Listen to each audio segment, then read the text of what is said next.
El hipercorticismo metabólico puro o síndrome de Cushing. El síndrome de Cushing se caracteriza por un hiperfuncionamiento cortical con aumento de glucocorticoides, que son los que dominan el cuadro clínico.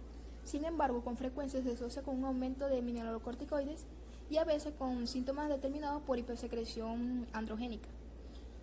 Anatomía. Las glándulas suprarrenales son dos. Estas se sitúan en la parte superior del riñón, de los riñones a nivel de T11 y T12. Y su principal inserción son los pilares del diafragma. Como dije, las glándulas suprarrenales son dos y la glándula suprarrenal derecha tiene forma de pirámide y es más apical al riñón, y la izquierda tiene forma de semiluna y es más grande.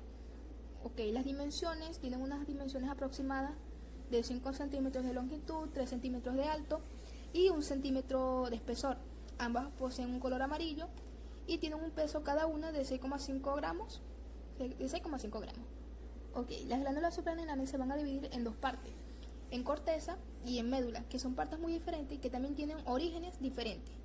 Por ejemplo, la corteza se origina del mesodermo y en cambio la médula se origina en el ectodermo. La corteza la vamos a dividir en tres zonas: la zona glomerular, fascicular y reticular. De las tres, la que ocupa el mayor espacio es la zona fascicular, como se puede ver, con un 80%, y en ella van a producir tres tipos de hormonas: mineralocorticoides, glucocorticoides y gonadocorticoides. Por acá, con los mineralocorticoides, el principal va a ser la aldosterona. ¿Y cuál es la función de esta hormona?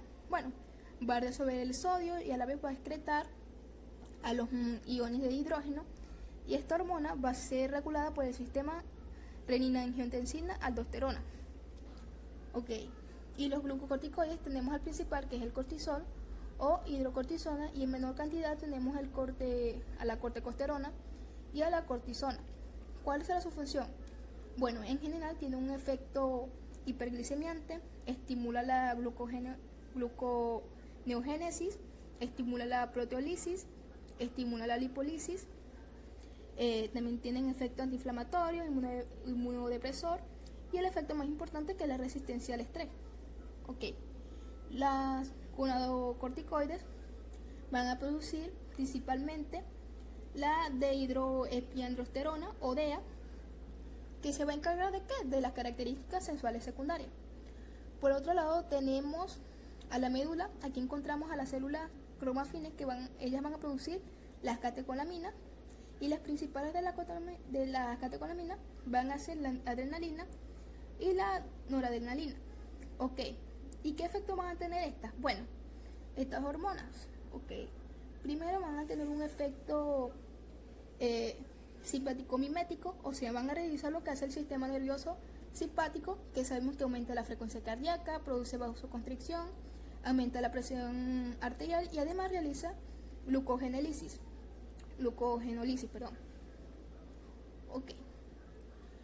También voy a mencionar brevemente algunas patologías que se producen aquí. Por ejemplo, si aumentan las hormonas de la corteza suprarrenal, o sea, todas las hormonas de la corteza, se va a producir el síndrome de Cushing. Pero ¿qué pasaría si aumenta solamente la aldosterona? Bueno, aquí se va a originar el síndrome de Cohn, y si aumentan los glucocorticoides se llamaría también síndrome de Cushing. Y si aumentan los gonadocorticoides, aquí se produciría el síndrome adrenogenital.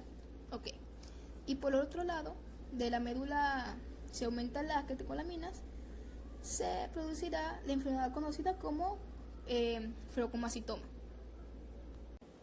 Continuamos con la fisiopatología. El exceso de cortisol imprime su acción sobre tres metabolismos esenciales. El primero es el metabolismo de los hidratos de carbono. La acción hiperglicemiante del cortisol se ejerce quizás parcialmente por inhibición de la utilización periférica de la glucosa al oponerse a la fosfolilización en el músculo y en el tejido adiposo, pero refleja sobre todo el aumento de la neuglucogénesis hepática al activar el cortisol y las enzimas que intervienen en ella, tales como la piruvatocarboxilasa, la fructosa 1,6-difosfatasa y la glucosa 6-fosfatasa. La diabetes así inducida será habitualmente reversible después de la supresión del hipercortisolismo. En algunos casos podrá persistir, sobre todo en los sujetos predispuestos genéticamente. El segundo es el metabolismo de los prótidos. El cortisol favorece el catabolismo proteico, hace negativo el equilibrio nitrogenado y reduce la incorporación de los aminoácidos en los músculos. El catabolismo proteico desempeña un papel principal en la interrupción del crecimiento observado en el niño, independientemente de la acción antagónica de la cortisona respecto de la hormona somatotrópica. Y el tercero y el último es el metabolismo de los lípidos. El cortisol favorece la síntesis de ácidos grasos de cadena larga, la cetogenosis y la cetosis, probablemente por un aumento de la descarga insulínica. Esta acción lipotrópica da lugar a un depósito de grasa oscura en puntos particulares como son la cara, el tronco, el abdomen y bajo la forma de una bola de grasa en la parte posterior del cuello. El siguiente punto es las alteraciones del aparato circulatorio. El riesgo cardiovascular, El hipercortisolismo causa hipertensión, obesidad central, resistencia a la insulina, dislipemia y alteraciones de la coagulación y de la función plaquetaria. Alrededor del 80% de los pacientes adultos con síndrome de Cushing endógeno tienen hipertensión, que se debe a las alteraciones de la regulación del volumen plasmático, resistencia vascular sistémica y vasodilatación. El síndrome de Cushing se ha asociado a un aumento de las concentraciones de lipoproteína, disminución del CHDL y aumento de los triglicéridos. La duración del exceso de cortisol se correlaciona con el grado de dislipemia observado. El cortisol aumenta también la síntesis de varios factores de la coagulación, estimula la producción endotelial del factor von Willebrand y eleva al mismo tiempo el factor 8. Además, el hipercortisolismo puede potenciar la agregación plaquetaria y reducir la capacidad fibrinolítica del plasma. El hiperaldosteronismo primario o síndrome de Cohn. El hiperaldosteronismo primario es la constelación de anomalías clínicas y químicas que resulta de una hipersecreción autónoma de aldosterona.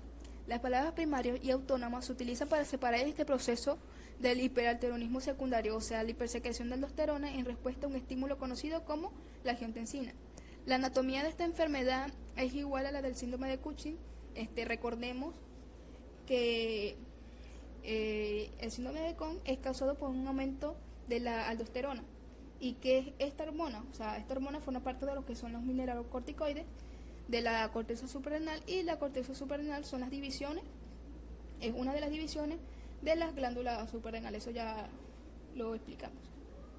La fisiopatología. La aldosterona es responsable de un 95% de la actividad mineralocorticoide de la corteza suprarrenal. Participa también en estos efectos la corticosterona y la desoxicorticosterona. Los efectos de la aldosterona son dos. El primero es un aumento de la reabsorción de sodio en el túbulo renal y el segundo es un aumento de la excreción de potasio. Al primero lo acompañan hipernatremia ligera, polidipsia, aumento del volumen del líquido extracelular y del volumen sanguíneo, tendencia al volumen de gasto cardíaco, resistencia vascular general aumentada e hipertensión arterial. Y el segundo lo acompaña debilidad muscular, parálisis por disminución del potasio intracelular, hipopotasemia y alcalosis hipopotasémica. Las alteraciones del aparato circulatorio. El elemento principal de este síndrome es la hipertensión arterial. Se ha descrito una prevalencia de síndrome de Cohn de un 0,5 a un 4,8% en los pacientes con hipertensión general y de un 4,5 a un 22% en los pacientes con hipertensión refractaria. En los trastornos como la insuficiencia cardíaca y el infarto de miocardio, los valores de aldosterona están aumentados y contribuyen a causar el remodelado cardiovascular patológico a través de sus efectos directos en el depósito de colágeno y la consiguiente fibrosis cardiovascular. Los valores elevados de aldosterona fomentan también la difusión endotelial y la inflamación vascular. El síndrome de hiperfusión medular o fleocomacitoma. Estos son tumores raros, benignos, es decir, no cancerosos, que tienen una prevalencia estimada de 0,05 a un 0,12% en la población general y un 0,2 a un 0,6% en los pacientes con hipertensión. La anatomía, como ya expliqué en el síndrome de Cushing, los fleocomacitomas son tumores productores de catecolaminas que tienen su origen en las células comafines de la médula suprarrenal. Al haber un aumento de catecolaminas, se produce el síndrome de hiperfusión medular o fleocomacitoma. La fisiopatología. Las manifestaciones comunes del síndrome están relacionadas con la producción de cantidades aumentadas de catecolaminas. Muy excepcionalmente, en los casos de fleocomacitoma, la presencia física del tumor o tumores puede justificar el cuadro clínico, ya que los mismos son pequeños. Estos tumores producen cantidades excesivas de noradrenalina y adrenalina en forma paroxística o constante. Cuando liberan cantidades de noradrenalina, En una estimulación simpática excesiva y paroxismal, sus síntomas hacen recordar a un cuadro de hipertensión arterial paroxística, sobre un fondo de presión arterial normal o levemente aumentada. Este curso paroxístico da lugar a la producción de crisis hipertensivas que pueden durar minutos u horas, cuando por el contrario la liberación de noradrenalina es discreta y en forma sostenida se genera un cuadro hipertensivo que es parecido a la hipertensión arterial esencial, con valores permanentemente aumentados de la cifra sistólica y diastólica. El frocomocitoma es un tumor raro, se calcula que el 0,1%, es decir, 1 por 1000 de las hipertensiones arteriales son provocadas por las alteraciones del aparato circulatorio. El frocomocitoma ocasiona esencialmente trastornos tensionales que pueden adoptar 3 modalidades: hipertensión arterial paroxística, hipertensión arterial permanente e hipotensión ortostática. Las crisis de hipertensión arterial paroxística son las más características, pero cubren solamente una cuarta parte de los casos. Se inician bruscamente por un malestar intenso con enfriamiento, luego aparecen cefaleas en el ala ascendente que terminan en una cefalea intensa, mientras que la palidez es extrema y los sudores profusos. No obstante, se comprueba una taquicardia, que es también seguida de una bradicardia de origen vagal, y sobre todo una elevación súbita de la tensión arterial a cifras que orientan inmediatamente el diagnóstico. Igualmente pueden haber complicaciones como shock adrenalínico con dolor lumbar y tensión imperceptible que puede estar acompañado o no de una muerte repentina. La hipertensión arterial permanente es de hecho la más frecuente, con un 60-70% de los casos, pero algunos matices pueden llamar la atención, como es la inestabilidad de esta hipertensión y la existencia de paroxismos comprobados en ocasión de cefalea brusca o de taquicardia repentina. La juventud, la caída de tensión en el ortotastismo, la gravedad de las lesiones retinianas y la variabilidad de la afectación renal son otros argumentos o signos evocadores del frocomocitoma. Sin embargo, a veces esta hipertensión permanente es muy banal. Por último, una hipotensión ortostástica puede, aunque muy raramente, ser reveladora y provocar hasta verdaderos colapsos. Acromegalia es un síndrome clínico provocado por el aumento patológico de la hormona de crecimiento somatotropina, que se presenta en el adulto mayor de 30 a 45 años y se caracteriza por un extraordinario desarrollo de los huesos y las partes blandas más distales del organismo. Básicamente, la hormona de crecimiento es una hormona proteica segregada por la glándula pituitaria anterior bajo el control del hipotálamo. Fisiopatología. El aumento de la concentración de hormona de crecimiento en el adulto estimula el crecimiento del tejido conectivo, los cartílagos y los huesos.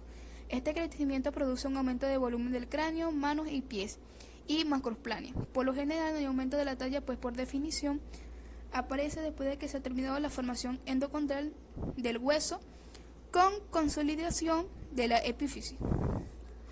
Las alteraciones del aparato cardiocirculatorio.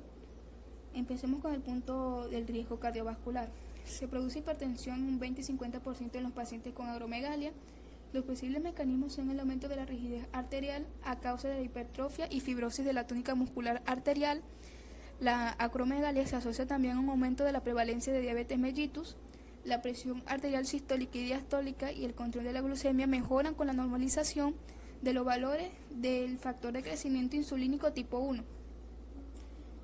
Pasemos al ritmo. Las alteraciones observadas en el electrocardiograma en reposo incluyen la desviación del eje a la izquierda, el aumento de los intervalos QT, las ondas Q-sectales y la depresión de la onda ST y onda T. Además, hasta un 56% de los pacientes con acromegalia activa presentan potenciales tardíos